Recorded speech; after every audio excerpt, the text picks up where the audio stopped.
right, y'all. Welcome to another week of the Goalink Show. My name is Ben Harris. I am the founder of Goalink. Goalink is a goal-setting community providing growth junkies, which is hopefully you, with weekly challenges to avoid complacency. So if you're looking to grow on a consistent basis and develop yourself, you're in the right place. And these challenges are inspired by brands to bring you new ways to develop and improve yourself. You can kick back and watch me take on these exciting and uncomfortable challenges, or you can join me. I challenge every listener to complete these weekly goals.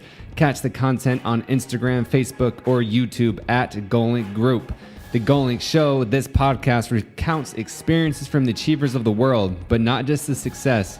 We delve into the challenges and the struggle that we all face. How do we find the will to push through? What role do motivation, discipline, and failure play in our lives? Let's talk about the process and not just the result. We discuss this and much more on the show. Thanks for tuning in. This week we have an awesome guest, Jonny Santana, a filmmaker who I met at a personal development conference while he was filming and working for Tom Bilyeu, who, if you don't know, he's the owner of Impact Theory and Quest Nutrition. So that's kind of a big deal, and we get to hear about that story later, how he started working for Impact Theory, how he met Tom, and why he quit, because he just recently quit that job. This is an awesome interview. He's a great dude. Get ready. I mean, just listen to this mission statement. He wants to make film that changes the social conscious of the culture to help people love more and be kinder, and to tell stories with values that deepen the souls of the audience. Boom, that is a mission. And he knew that he wanted to make film since he was 4, which is wild to me at 4 that, like, you know it. I mean, we say crazy things when we're 4, but he's stuck to that, and he's known that since he was 4. How his achiever mentality has helped and also hurt him, how he has cultivated leadership principles when directing films, why his personal growth is first and progression of his career is second, and why we should treat ourselves as he would treat a loved one, and why being the nice guy actually pays off. That's a big deal for me. And how he learned to dream so big. Like I mentioned before, he knew since he was 4 that he wanted to be a filmmaker, and he had a dream board at 6 years old, which is wild. And he talks about winning an Oscar like it's a no big deal, and he knows it's going to happen. It's an awesome mindset. Get ready for a cool, awesome interview. Here it is with Jonny. Everyone, welcome to the Goalink Show. We got Jonny Santana here. Or I'm not sure if you prefer Jonathan. Do you prefer Jonny, Jonathan?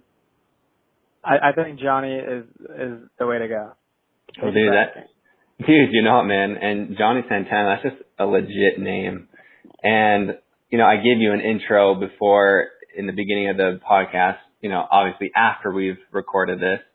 But to give everyone just a quick rundown of who you are, how would you describe yourself in like 1 or 2 sentences? In 1 to 2 sentences, that's a good question. I am a filmmaker who wants to make films that eventually change the social conscious of the culture in which the films are released in order to help people love more and be kinder towards one another. So I want to tell stories and make films that have morals and values that seep into the souls of the viewers and the audiences. That is my ultimate goal. Dude, that is awesome, and that's well put.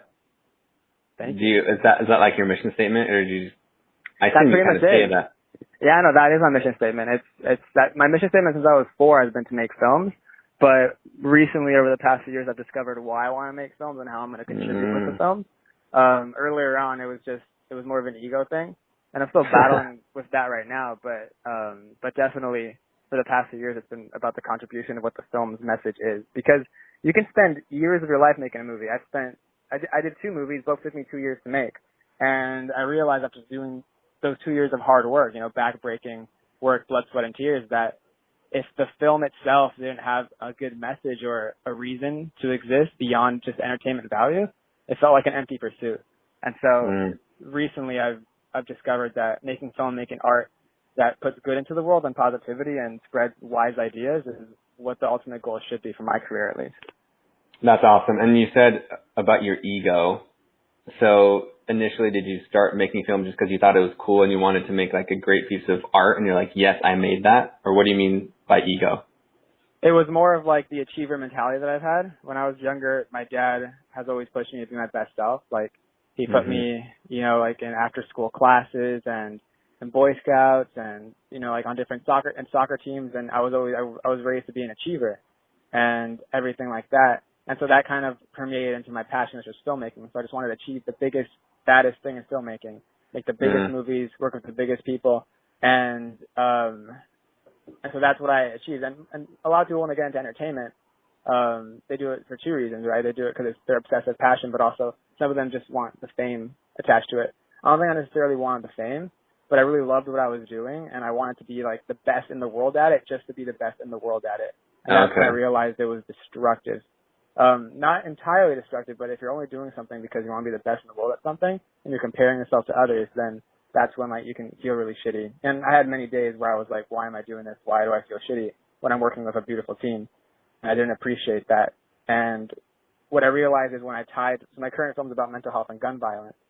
And it was a cause that I'm very passionate about, and a cause that a lot of my friends are into, and something that's definitely in my age bracket of what's going on. And when I tied this film towards that, it was definitely a much better and wiser fuel. And it really makes me feel good about myself. I mean, these past 8 months have been very hard making this film. Incredibly hard. It was very stressful. But also, at the end of it, when it's out, I know it's going to be very rewarding because, like, the message that I'm telling is something that I really think a lot of people would benefit from hearing. And so making that switch from just wanting to be the best in the world at it and working with, like, the best people and most famous people to doing your art because it contributes to society and changes people at the individual level, that's when I was like, this is the way to go. And so that's why the mission statement kind of changed over the past few years. Dude, that's awesome. And to back up just a little bit, I think age is just a number, but for you, I think it's important because you talk like you're some wise old man. But Thank you. I think it's important to talk. So how old are you? I just turned 21 and that's what I thought. In February, yes. Right. And for someone who, like I want to commend you for, dude, like what you've done in your thought process already for being that young is so cool. But do you ever get in your head, because I bet you get that all the time, like, Jonny, you're so young and you're so successful, you're so driven already. How have you battled with like that achiever mentality and being young and relatively successful for how young you are? And by that, do you mean how have I dealt with like internal pressures and doubts, or dealt with internal? I think both of those, but whatever applies more to you right now. It's a very good question. When you make movies and you lead teams, just in general, because when you're an independent filmmaker, you're basically an entrepreneur. Because as an independent filmmaker, as a director, producer, and writer, you have to get out the locations, you have to get the legal form signed for the 50 extras that are going to show up to a shoot. That's all you. Unless you delegate well, and that's a skill I need to learn. And so it's very easy to get in your head about just the stress of it all. I think that to answer your question, I would say the achiever mentality is really good. But the one problem I've faced, especially just being young and new to it, is that I let myself get stressed out so easily, like super easily. And when you're stressed, it's very easy to succumb to doubt. And I get it all the time. Like for example, 2 weeks ago I had a shoot. It was a graduation scene, and I had to order 20 caps and gowns off of Amazon. And I was thinking, okay, the shoot is in 3 days. I can just get Prime. Like, I was procrastinating it the whole time. I was like, Prime in 2 days. Like, it'll come in 2 days. It'll deliver to my house. I have all the outfits I need. And then I go on Amazon, and the caps and gowns aren't on Prime. And I just start doubting myself. Like, I start writing out a message, an email telling everybody that it's canceled. Like, I can't make it happen. It's not possible. And then it turns out I was just not logged into my Amazon account. And like, when I logged into my Amazon account, it read that I was a Prime user and that it would come. Look at that. But the doubt is very easy to succumb to, at least in my experience, especially because it's just very stressful. I haven't learned how to manage the stress very well yet. But that's the key word. Yeah, exactly. Yet, you could do anything on a long enough timeline. And so with that being said, I think that the number one challenge that I've dealt with, I don't know if this is a good answer to your question, but definitely, like, what gets in my way and what gets in my head is just the stress of everything, and then the doubt that comes with the stress. But the solution to that is just gratitude and appreciation. Also, the solution to that is having a great team around you that believes in you as well. I've had many moments these past few months where I completely doubted myself, and there were times where I didn't believe in myself, but my team reminded me of what the mission was and what we've achieved in the past, because I work with the same people over and over. And because of having that team and that support group, it was very easy for them to like snap me back into state. Sometimes it was out of an argument, sometimes it was like out of love, but regardless, like they did it with their best intentions, and it was very beautiful. And that's one thing I've noticed about you, just by following you on Instagram, is you give props to your team and you thank people, you show gratitude, which is awesome. But I have a question about that. Like, yes. How did you? I have an answer. Okay, what's the answer? Do you have an answer before I even ask it? I'm not a mind reader. I wouldn't be All right. No, you're good, dude. But like, how did you find that team so quickly? Did you grow up with all these people, or how did you quickly cultivate that team atmosphere and the group of people around you? It's a very good question. It wasn't a quick process at all. But the thing that I had on my side was time. Since I was 4 years old, I wanted to be a filmmaker, and I was obsessed with it. So all the friends that I ever had, were involved in film in some way. Because I didn't make friends with the baseball players. I made friends with the kids that wanted to be the actors. I made friends with the kids that wanted to be makeup artists, like in middle school, like elementary school, all of that. And so in San Diego, I stayed in San Diego for, until I was 18, 19. And so just accumulating the friendships that I had, and then the friends that I made in high school that were actors, they had friends that were actors and writers and all of that. And so just since I was 4, the number one thing that would seep into every conversation I would have with people are that I'm a filmmaker and I want to make big movies. And because of that, it filtered out people that did not want to make movies, and it filtered in the people that wanted to make movies. And so by the time I was 17 and I was making like my first big stuff, my first features and everything, I had already accumulated a community of people that I knew that make movies. And it was because over a 10-year process, I was the guy that made movies, and I told everybody that I was the guy that made movies. And so because of that, I made friends with people that made movies. So and also to add to that, my first feature film was 10 people involved, but the reason I was able to get 70 or 80 in my second feature film was because I premiered the first one for my whole community. I invited everyone from the school. I put posters up in community colleges. Like I blasted it out to my whole community in San Diego, put it on Facebook groups. Those are very important. And so when everybody showed up, and the film, granted, it's not great, it was my first one. It's not good. But afterwards, when I thanked everybody, and afterwards when I talked to everyone, and everyone saw that we were just a passionate group of teenagers that wanted to make movies, when I announced 2 months later that I was casting and building a team for my next movie, I had all these Instagram DMs and all these people that want to be a part of the thing, because when you have momentum, you can easily sweep people up in your goal and your vision. And so when you consistently deliver projects above a great level, like if you consistently deliver projects on time and are able to awe people just because of the hard work you put into it, you're going to attract people that want to help you. And with every one of my films, I've been able to build the team bigger and bigger and bigger, now to the point where for the big prom scene for this film that I just shot, all I had to do was post on my Instagram story 2 weeks earlier, hey, I'm shooting a film, I need extras who want to be in the prom. I got 60 to 70 people respond. Woo. Like this, in the first 3 days. Like that's the point, like when you just build momentum and you keep doing shit, and people keep seeing that you're doing shit, and you're thankful for them, and you're grateful, and you make sure that you give back to them with their reels, IMDb credit, free food. You just give back to all of them. It eventually stands and grows, and that's how I was able to build the team for my current film. I just put myself out there and ask people for help. That's awesome. It's surprising how much people can help you if you ask. It's really surprising. Like if you have a good goal and mission, I'm sorry, I cut you off there, but now I'm on a roll. Like keep going, bro. I just want to say that with my current film, it wasn't a big budget or anything. I got a full-time job to fund it. However, there was venues that I'd be getting in San Diego that cost $3,000 per hour. Wedding venues, like just these huge venues that I needed to film my movie to make an 80s prom scene or 80s wedding. And I got them for $600 for the whole day. Like, think about that. Like, they saved me thousands of dollars. And the only reason is because I led up a mission. I told them it's about mental health, gun violence. And one thing that I've really learned is that if you lead with a dream and you paint a grand vision and you do it because you're trying to help other people and you're trying to spread a positive message, like, people want to help you. And so that's one thing too about how you can build teams and get locations and shit. You just gotta like believe in yourself, believe in your vision, believe in your team, and be wanting to do good for others. It's positivity. Dude, you are very, like, you definitely have this crazy vision, excuse me, and you're so clear and like laser focused. Do you feel that, like, of yourself, of like your vision and your mission is just like, I can feel it even over the phone. Do you feel how like focused you are?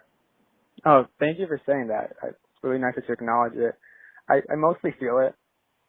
I just got a period of my life where I was being pulled in two separate directions, and so that was kind of painful. I learned a lot and I grew a lot, but recently, now that I've been reconnecting, like fully, like with what I really want to do and what needs to happen, it's all I think about, right? There's nothing else that I think about. Everything is always, like, I make a joke and that when I'm working on a film project, like the characters live in my head. Like literally live in my head. Like they don't pay rent and they live in my head. Like they just argue with each other and they talk and I see the scenes and the camera angles. I dream about going on my film sets. Like I'm obsessive. So I guess if you call obsessiveness focus, then I definitely am that. I also have my vices. I like it. You know, I have my vices that I turn to too often sometimes, but I generally always like default to being obsessive over a film project. I've never not been making a movie. I always do pre-production during my post-production of a film, so I always have something to move on. That could be bad too, though, also, because you don't get time to like realign with what your ultimate goals are. But I definitely am obsessive with my work. Well, dude, I think that's just a perfect like synopsis of you in those first few minutes. I want to talk about a second of how we met. We met at the Powerful You event in Salt Lake City, Utah. Yeah, and I still have footage of you there. You still have footage? Am I allowed? Yeah, am I allowed to have it? I don't know if I can get it anymore. Yeah. But I would sometimes edit and I'd stick your face in some of the audience shots because I knew you. Just so you know. Yes, thank you. I remember I saw myself on YouTube. I'm like, yes, Jonny, thank you. That quick frame. But I remember, when I saw you and met you, you were just this one, just smiley, like go-lucky dude, like, and I remember the first conversation we talked, and it was just simple, just, hey, what's up? Like, I can't remember what I said, but the first conversation we had, you ended it with, what can I do for you? And you've asked that every single conversation that we've had. And so I want to know the story, what's behind that? Like why do you ask that? That's actually a really good question. When I was younger, my dad owns a few apartment buildings and a laundromat in San Diego, and he would always take me to go with him. Like when I was younger, after school or whatever, like he would pick me up and he'd take me and my brother to go while he was working and doing everything. And I'm Mexican, so he'd say it in Spanish, but he would always end his conversations with the tenants of the apartments or at the laundromat. He would always say, a tu servicio. Like at the end, he was like, si necesitas algo, estoy a tu servicio. I'm saying it with a bad accent, but he would say, need anything, I'm at your service. My dad would always end his conversations with that. And I think that maybe seeped into me, perhaps. I know that there's also a big wave on social media, like with Gary Vaynerchuk and other entrepreneurs that like you have, if you give, like that's the best recipe to life. First off, because it makes you happier, and also because like you really fan relationships that are just healthy, and you surround yourself with like-minded people by just giving. And also it's out of a bit of guilt. Like I feel like everyone helps me so much that if I don't ask like people, like if I can do anything for them, that I just feel really bad. Like I feel like you're helping me so much, like why do I not help you back? I think those are the major influences, in my opinion, that I can think of. But it's a good question. That makes sense. It made me think of my dad, who would always say it. My dad always would say, "A tu servicio," at your service. And he was the guy that owned the building, and he was also the guy that cleaned the building, and he was also the guy that repaired the machines if they broke down. He was always there to help. There was no job that was below him.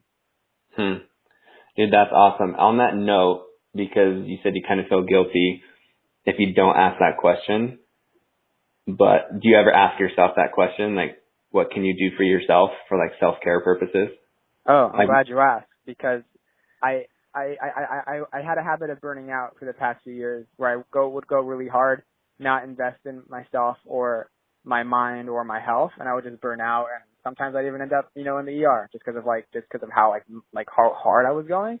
But recently, I've been able to nurture some very, very good friendships. I actually live with them, my roommates, and they have very healthy habits. Like, they eat well, nutritious. They crock pot like a whole like all the meals for the week, and like it's greens and veggies, and cool. they have a good sleeping schedule. And so recently, I've been really like trying to shift my mind and say that my personal growth is first, the results in my career are second. Reason is because I don't know who said it exactly, but you're only ever going to reach the maximum level of success as your personal growth has reached. Like it goes hand in hand. Like, if your personal growth has been like at 50 for the past 10 years, your career growth and your business success is only going to stay at 50. But if you invest in yourself, you eat right, you get the right habits in your life, you go to sleep on time, wake up when you need to work out, and you get yourself from 50 to 70 to 80 to 100 over a 5-year timeline, and you keep building yourself as a person rather than, yourself like as your career figure, your career will eventually take off exponentially, because the people that aren't investing in themselves are going to burn out, or they are going to just, et cetera, right? Like they're not going to be able to reach the maximum level of success. They're going to hit a wall of doubt, or they're going to hit depression because they're not eating right, or they're going to hit just an overwhelming amount of stress if they give up. But if you have like pit stops and you like treat yourself like as if you were your own kid. So like one analogy that someone made to me was, would you tell your 12-year-old son to work 16-hour days, not eat, not shower, not brush their teeth, and wake up and work another like you wouldn't tell your 12-year-old son to do that. So why are you telling yourself that? You treat yourself as if you treat a loved friend or a loved one. And so so this is very new to me. Like, literally, this is like I'm weeks in. I'm a month and a half into like me trying to shift my mindset. But that is something that I have been trying to give back on myself, but I did not in the past ever. If anything, in the past I would beat myself up because I wasn't working hard enough. But that's not a winning strategy to just happiness. And success, what we chase in success, we're not chasing it for the success itself. We're chasing it because we think that success is going to make us happy. But there's so many habits that you can do on yourself that doesn't require you to like burn yourself out and depress yourself, that make you happy. And then the success comes along with you being so happy because you love doing what you're doing. Yeah, and I think, like, I agree with you completely. And for, like you said, it's a strategy. Not only is it, like, it could sound like fluffy, like take care of yourself, but it actually is a strategy to like, to have like a winning life and to be successful. Like, even if you look at it like analog or like technically, it is something that you should do so you can last longer and perform better. Yeah, no, totally. I completely agree. Again, I'm right now. I'm in the process of putting into practice. I am a complete amateur to this kind of strategy and building yourself up so you can build other things.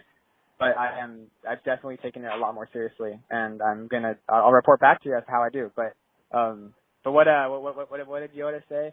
There is no try, there's only do or do not. So I'm not going to try. I'm going to do it, and I'll report back. I like it, dude. And do you remember when we tried to be accountability partners? Yes, I screwed you over on that. And I was not going through the best parts of my life. I was really just like, I was hit with so much self-doubt, working on my film, doing other, activities that were just taking up all my day. I was just like not in the right mindset. And one thing that I learned from that, and one thing that like I can relate to other people in my life, is that one problem, like if you're noticing someone having problem with following their word or their accountability, or just following like things that they're going to say they're going to do, I think it's because they're like in a hard place where they don't trust themselves. That's at least where I was. And so I learned a lot from that, and I'm doing my best to, again, build myself up and stay away from those bad habits. But also when I look around at some of my friends who don't have the same strategies that I use, to like get ahead, I see a lot of that. I see like, let's go to lunch at noon. Oh wait, I can't. Something came up. Or let's do this at this. Wait, I can't. Something came up. And I've been able to trace it back to myself at least, and I don't trust myself. And so I tend to like, I now understand how to have empathy for people like that. They don't trust themselves to be able to make it or do what they need to do. And so they kind of like, back out. And that's very painful. So I tend to like extend empathy now, but dude, I'm so sorry about that. I screwed you over. I couldn't commit. I just couldn't do it. I was not in a good place in my life. And, well, no, dude, you're good. I mean, it's on me too, that. right? No, don't be sorry, man. I appreciate that, but to your credit, you did a great job. Like you would call me and text me and get me on the phone. Like, you are fantastic. So to your credit, like you did a phenomenal job. Dude, well, thanks, dude. I'm an accountability fiend, so if anyone wants to be my accountability partner, well, actually, no, someone did ask me, and it's been 2 weeks. So Jonny, I failed that other person, but dude, it's so easy. I was gonna ask you like what you learned from it, but it's so easy to like let it just fall to the wayside. Like even for me, who's someone who's like who holds himself accountable, but do you mind if we go into like the job you just quit? Is that cool? Yeah, totally. I mean, I left on good terms. Beautiful people. It wasn't my path, and they agree that it wasn't my path, and I'm still in their lives, and I'm still gonna help them out with some shoots, you know, when they with everything. But yes, I did leave that job. Well, yeah, and for people, I want to go into the story. I know I briefly remember it, but you worked for Impact Theory, so Tom Bilyeu, Lisa Bilyeu, Quest Nutrition, really though, and doing just releasing amazing content. If you don't know who they are, I'd be surprised, but if not, look up Impact Theory. If you guys do everything that Lisa and Tom tell you to do, your life will be better because of it. Like so they are, true. It's completely true. They're fantastic. So tell everyone the story of how you got the job, like how you met Tom and how you got that job. So because I've always been very entrepreneurial, I've looked up to entrepreneurs, and I was, I think, maybe 17, 18, 19 maybe. I don't know how exactly old I was. I'm kind of forgetting, but I really got into like following big entrepreneurs. And one of the big entrepreneurs that I followed was a very special man named Tom Bilyeu, who worked very hard to build a $1 billion company, and he did it in 5 years. Him and his wife did it in a phenomenal fashion called Quest Nutrition. And so I followed them because they also produced a show called Impact Theory, where they dissect the minds of the most brilliant people in the world, and they lay it out for you in kind of like a mentorship way, where like you literally can be mentored by David Goggins, or you can be mentored by et cetera, name a big, famous, amazing person that's had a lot of success here.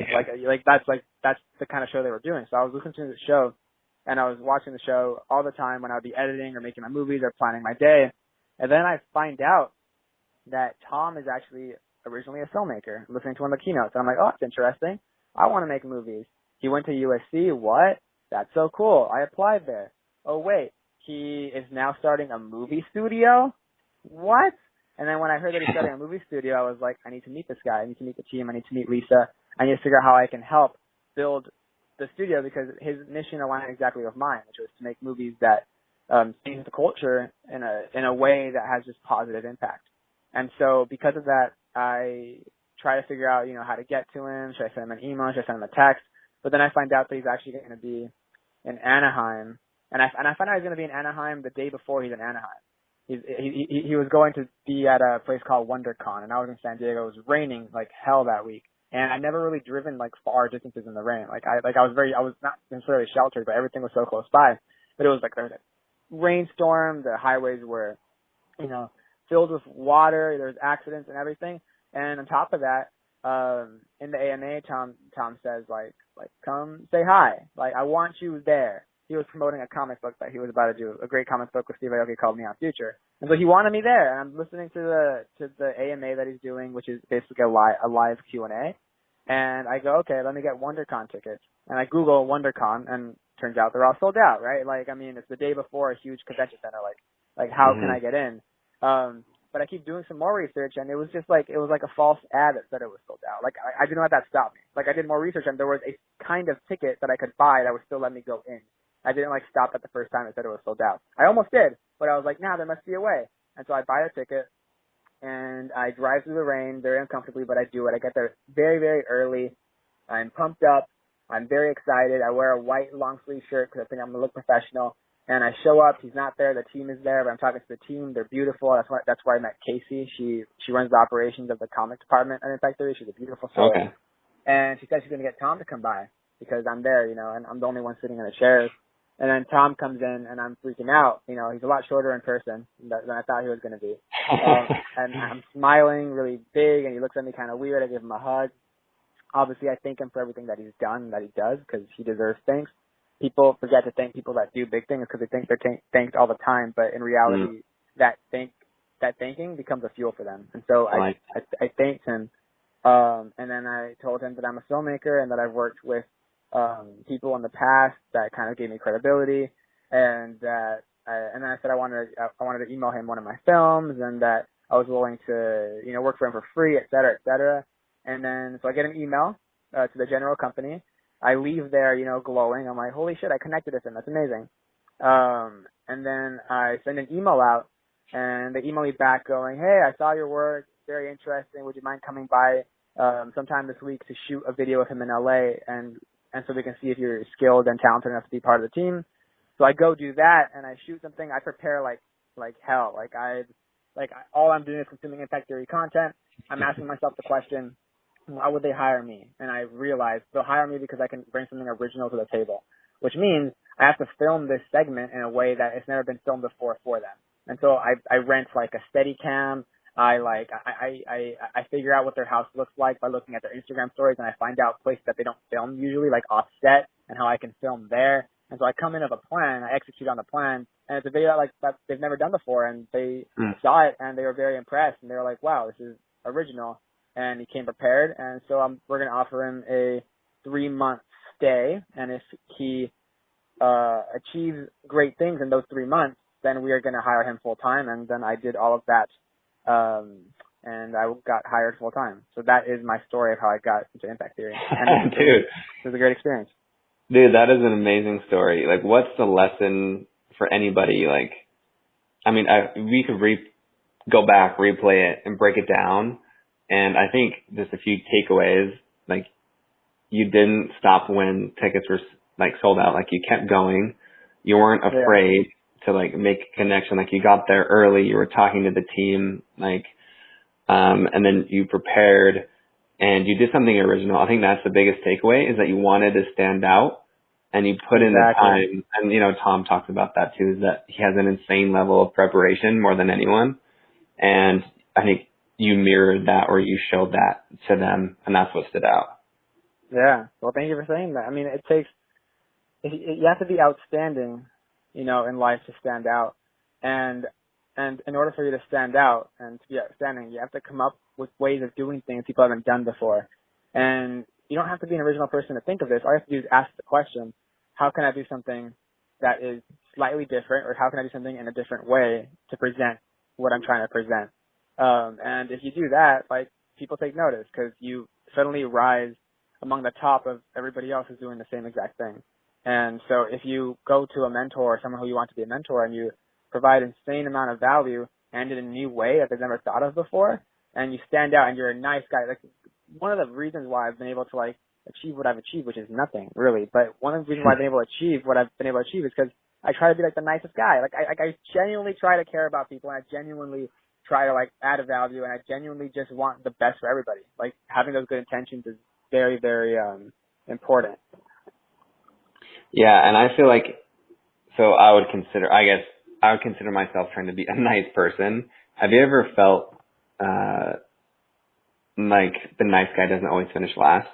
Have you ever battled with that you need to be, I don't know, more straightforward, maybe not straightforward, but like taking more instead of giving, because you are such a giving and caring and nice person? Have you ever battled with the opposite point of view?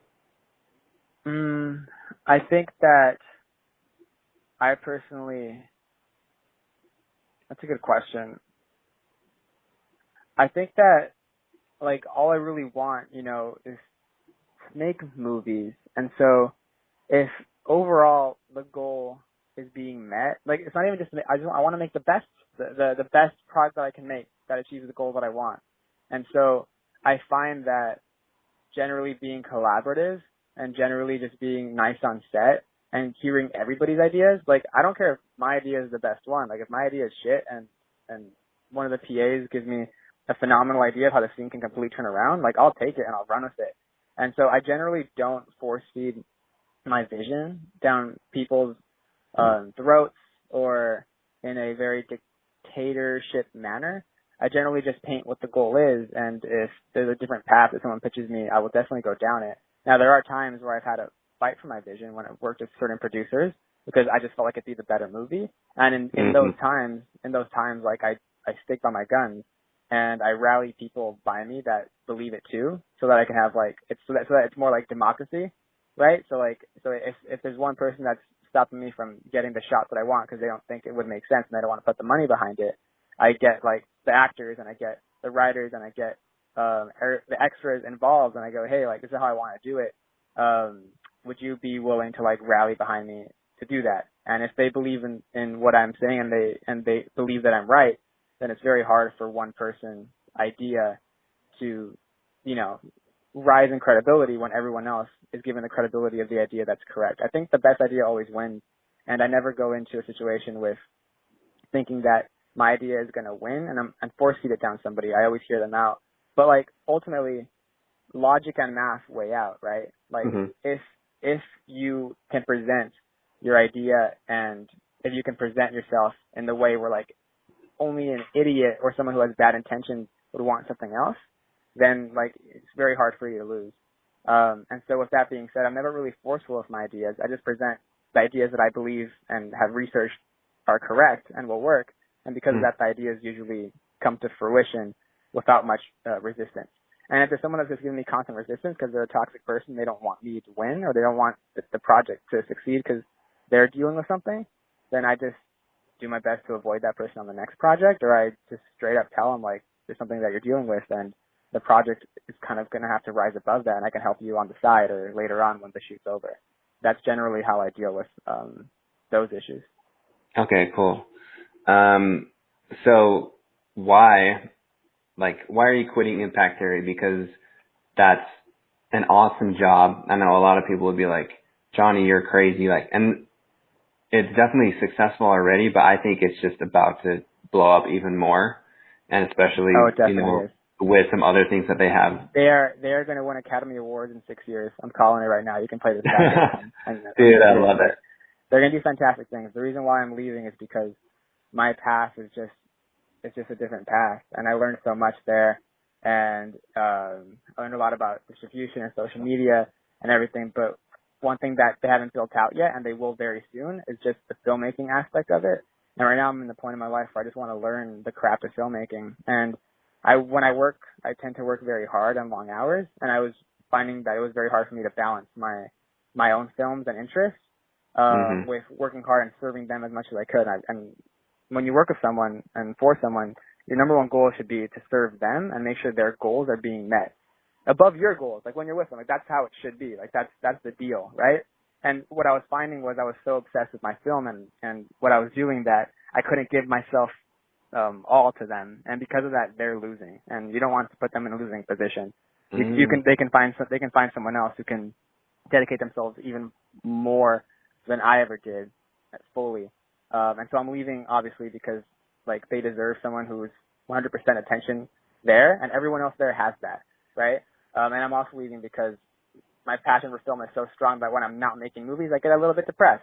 And I'm not going to lie, over those 8 months, the stress of not being able to fully work on my movies and myself at all times was getting me kind of sad. And so I realized that I had to choose between what I like to do and what I love to do, and I chose what I love to do. Dude, that last thing that was really powerful. How did you get the courage to finally make that make that decision? How did I get the courage to finally make that decision? Talked to a lot of mentors, talked to a lot of people, and one of my mentors actually told me that if your life was a novel and it was a chapter book, and you eventually get to the end, how would you want the chapters to be written to get to the end? Would you want it to be that you worked at a company for 15 years to finally be able to let you direct a movie for them? Or would you leave a very secure job that's basically a lottery ticket Would you fumble your way through LA, meet cool actors along the way, meet cool directors along the way, work for other artists, be creative, fly to Australia for a film shoot, and just like do all that? Like, which life would you choose? And I was like, I would much rather choose that adventurous one where I'm uncertain and I'm fully invested in myself than one where I worked at a company for 15 years. And again, there's nothing wrong with that, right? Like, there's so many beautiful people that are intricate. But it's not you. Yeah, but it just wasn't me. My whole life, I've never even had a job. And so, like, it was a very foreign concept to me, and I just love being around, traveling, helping people out on, like, the hours that I want. And when you work a job, it's very hard for you to work the hours that you want. Yeah. But again, beautiful people, amazing people. I love them to death, and I'm there to help whenever they need me. Oh, yeah, and that's what's rad. Obviously, it's, like a beautiful relationship, and then, like, I can't imagine those people, like, I know Tom probably, gave you some advice as far as, hey, let's, and like, let's do this, because he's that type of person. He's the one who sacrificed a lot to make his passion come true, and so he's not going to hold anyone back who feels the same ways and passionate as him, On my first month there, I actually told him about a movie deal that I chose to do Impact Theory over the movie deal, and it was a pretty big deal, actually. So I was offered $250,000 to direct a film. So I wasn't getting paid that money, but two female investors from Del Mar said, we'll give you $250,000 for you to direct a film. And that was around the same time that they offered me the job there. But like, I recognized the value of just being around them so much, and I did not regret the decision at all. It's a fantastic decision that I made because I learned so much. But I told Tom that on my first month when I was there, that's a decision I made, and he said I was a fucking idiot. Like, he said I was so stupid. He said if he were me in that position, knowing what I value, I would have learned way more taking that feature film. So from the beginning, Tom has always like known what everyone on his team wants. And he actually told me that I was the biggest flight risk. He said, Jonny, I think you're the one out of everyone on the team that's going to leave the soonest. He called it from the beginning. And because of that, he actually mentored me a lot throughout it. We would travel a lot, and he would give me advice. He would tell me to find mentors in the film industry. Like, he was a beautiful person and a beautiful man to put my needs as a human being over his needs for the company, if that makes sense. Like, he valued his coworkers so much. It's insane. And so Tom was definitely very, very nice and mentored me throughout the whole process. That's dope, dude. And you mentioned that they are going to win an Academy Award in the next 6 years. They will. They definitely will. They will win an Academy Award in the next 6 years. They are building such a huge team, and they're doing such great things. Like, they are going to achieve their dreams sooner than they think, and their dreams are going to be trumped by the actual goals that they achieve. It's insane. They're going to have world domination. They're going to be the next Disney. I promise. Dude, you. I love that. If you know what's going on in that house, I promise you, it's insane. Dude, I want to say that for you though, man. Like, I think we're getting a glimpse of you of like a future Oscar winner. I definitely see that in my future. I don't need it necessarily. Christopher Nolan, Kubrick, it took Scorsese forever. Hitchcock, they never won Oscars. I don't need one per se, but I mean, the validation would be cool. But that's not what I'm doing it for. Yeah, and like, it would be cool, but I think like, I just feel lucky because I get to talk to you before all that goes down. You're invited to the premieres. You're the guest of honor. Dude, the guest of honor. I'll be there, bro. Yeah. How did you learn like how to dream so big? Like, and you just assume it's gonna happen. You're like, yeah, dude. Like, yeah. Well, my mom, when I was younger, my mom would put on self-help tapes and motivational tapes when I was younger. Instead of me turning on Scooby-Doo, we never had cable. Like, my mom would literally, when she would drive, she'd put on like self-help tapes, and she put on The Secret, that one that Oprah did or something, like the DVD on at all times. Like, she had me watch it all the time. When I was young, I'm talking like 4 or 5, like the key moment to program a child's brain. And I mean, when I was 6, I put up a dream board, like above my bed. So when you were 6, I still have it there. Like, I drew myself with an Oscar and shit. And so like, ever since my parents did a very good job at raising me correctly. And so that's why I have those beliefs ingrained in me. Dude, that's wild. Like, but to think about it, like, you had that dream when you were 4, and then you had a dream board when you were 6. You think about it, like 16 years later, like, yeah, you're young, but you've been putting in almost a couple decades worth of work. It's just interesting to think that it's like a 6 and 8-year-old putting in work, but it's true. Yeah, yeah. Dude, that's fascinating. What is something, as we get close to wind down here, what's something that would like surprise your friends? Like, just, I'm learning a lot about you right now, but what's something that you want people to remember you by, that you make sure, like, what do you want to be like remembered for? That's a good question. I mean, I really want to be someone to advance the industry like in a new level. And I don't know exactly what that means. I need to define it more clearly. I really want to make films that, you know, like that rank among like the most impactful of all time. I really want that to happen, you know? But recently, like I've been having some cool entrepreneurial ideas. Like, what if like you create an app for VR, and every day it's a new reality you get to be put in, and the reality is like a 360 camera in like a village in China. You know, like where they don't have like, you know, cool. like imagine if you were to wake up every morning and you put on this app and you put yourself in VR headset and you experience what it takes for a kid to get water, right? Like imagine you wake up in this VR app, and that's just like a way to train gratitude.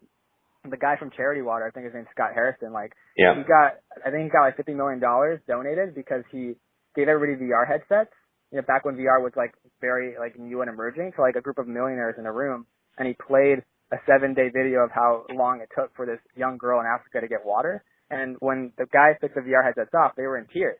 And they were like, wow, like I literally was there with them. Like this is a new medium.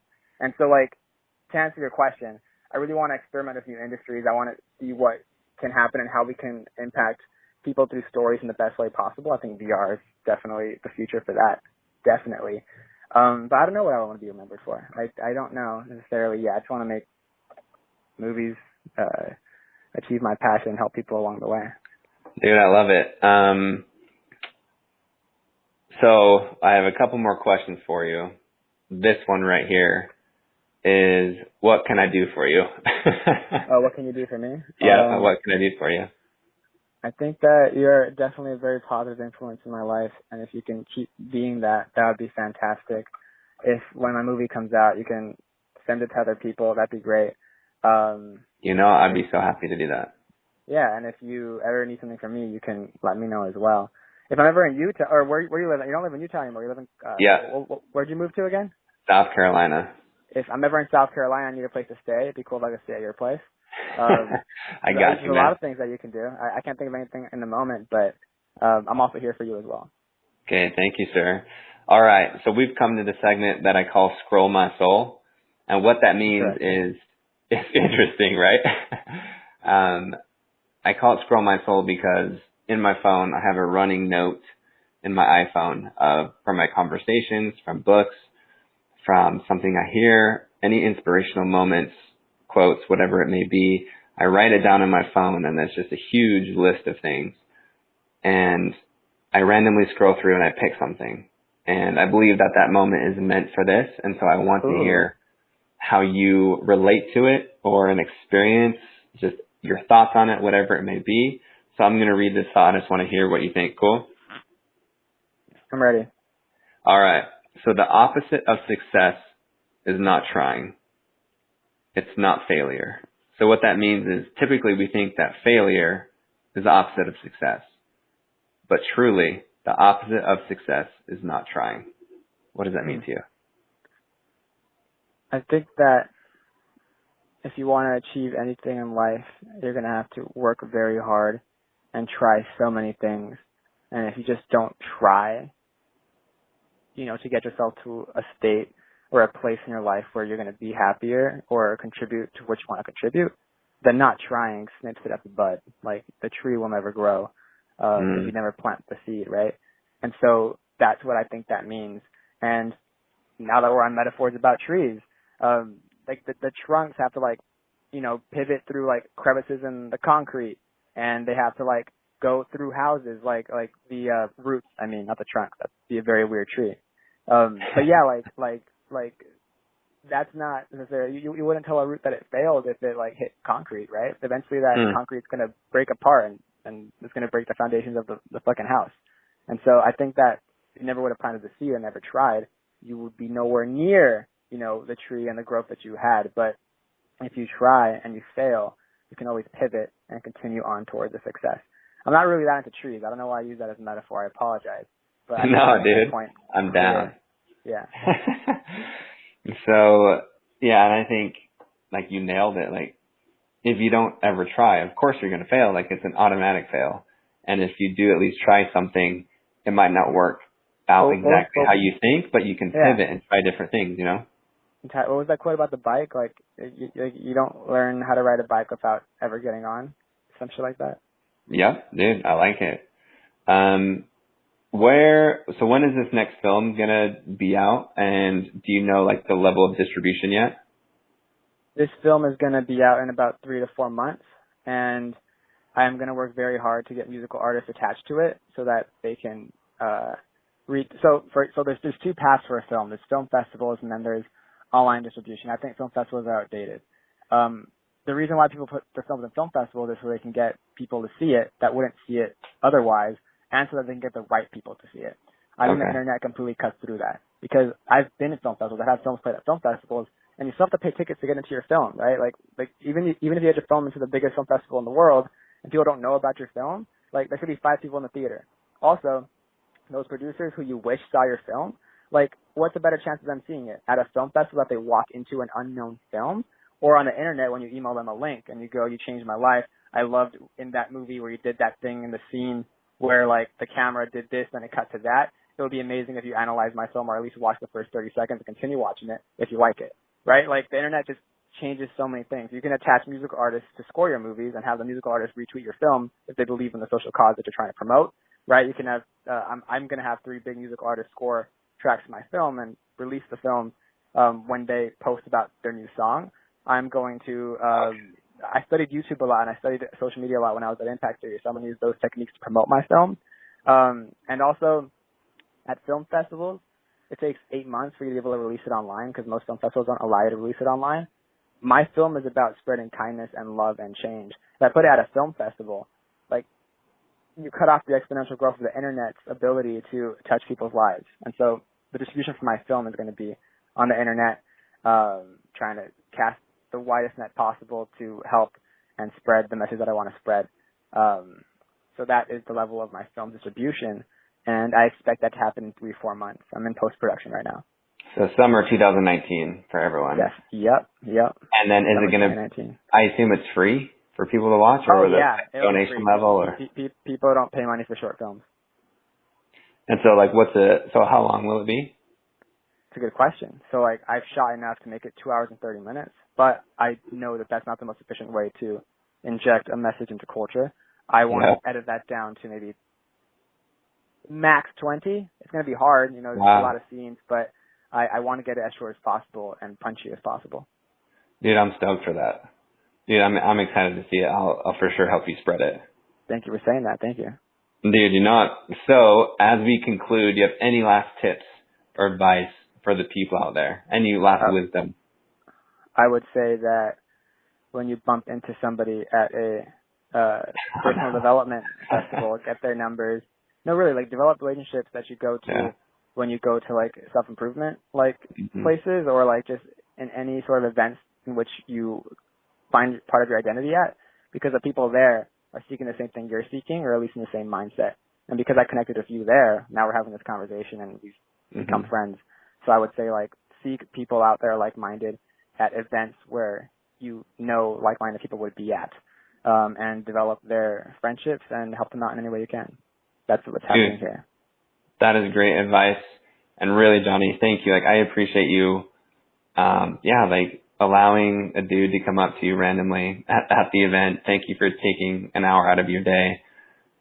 Thank you for the conversation. And I learned a lot, and it was cool to hear you talk about your life a little bit. And you're for sure going to change the film industry, and, you know, hopefully the world along with it. I'm stoked for you. I won't rest till it happens, and thank you for saying that. Boom, dude. Okay, man. Well, thank you so much for being on the show, dude. Adios. All right, brother. Have a great day. All right, y'all. I hope you enjoyed that fantastic interview with Jonny. This week's challenge is inspired by WeWork. They build beautiful shared office spaces across the country. I first saw them in Salt Lake City, and really their office spaces are truly gorgeous. And their goal is to not just build shared office spaces, but to build community. And that's why they inspired this week's challenge. So whether it's in the office, the gym, or anywhere else, your goal is to meet that one person you've been nervous to connect with. I know I have that one person. I'm like, man, that would be really cool to go to lunch with them, to ask them to talk over the phone, whatever it is, you know? So we can send them a message on Instagram, LinkedIn, whatever it may be. Talk to them in person if you see them at the gym or around the office. Because who knows what that one conversation can turn into. A friend for life, a business partner, mentor, boyfriend or girlfriend. It might not even turn into anything, which is completely fine because you're getting out of the comfort zone and you're starting to build your community. So build that network and build that community by connecting to that one person this week. And once you complete that, I would love to hear about it. So once you do complete it, you can post on Facebook or Instagram using hashtag Goalink Challenge. Tag us in your stories. You know, send it to the DM, whatever you want to do, or you can use the Goalink hotline. The hotline is for if you still want a form of accountability, but you want to remain anonymous. And to use the hotline, call 385-626-0525 and follow the instructions. Follow us at Goalink Group. My name is Ben. I love you, and this is The Goalink Show.